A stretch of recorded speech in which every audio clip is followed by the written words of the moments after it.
तर युद्धविरामाचं श्रेय मोदींना मिळायला हवं होतं, संजय राऊतांनी मोदींवर अशी बोचरी टीका केली आहे। पाकिस्तानमध्ये चर्चा होणं हे भारतासाठी लाजिरवाणी बाब असल्याचंही संजय राऊत म्हणाले।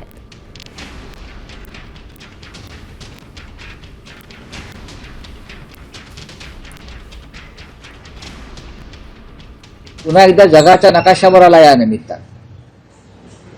हे श्रेय नरेंद्र मोदींनी घ्यायला पाहिजे होतं, हे श्रेय भारताला मिळायला पाहिजे होतं। इतका मोठा देश महाविश्वगुरूला मिळायला पाहिजे होतं की आम्ही युद्ध थांबवलं। कसले विश्वगुरू, कसले महाविश्वगुरू?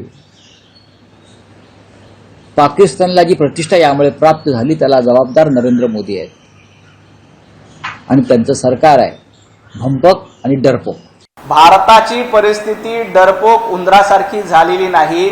संजय राऊत, तुमची परिस्थिती सापासारखी झालेली आहे। ज्या पद्धतीनं साप आपलंच दूध पितो आणि फणा वर काढतो, अगदी तशाच पद्धतीनं या देशाचं मीठ खायचं, या देशामध्ये राहायचं आणि देशाविरोधात फणा काढायचा प्रयत्न संजय राऊत सातत्यानं करतायत आणि पाकिस्तानची प्रवक्तेगिरी करण्याचं काम संजय राऊत यांच्याकडनं केलं जातंय।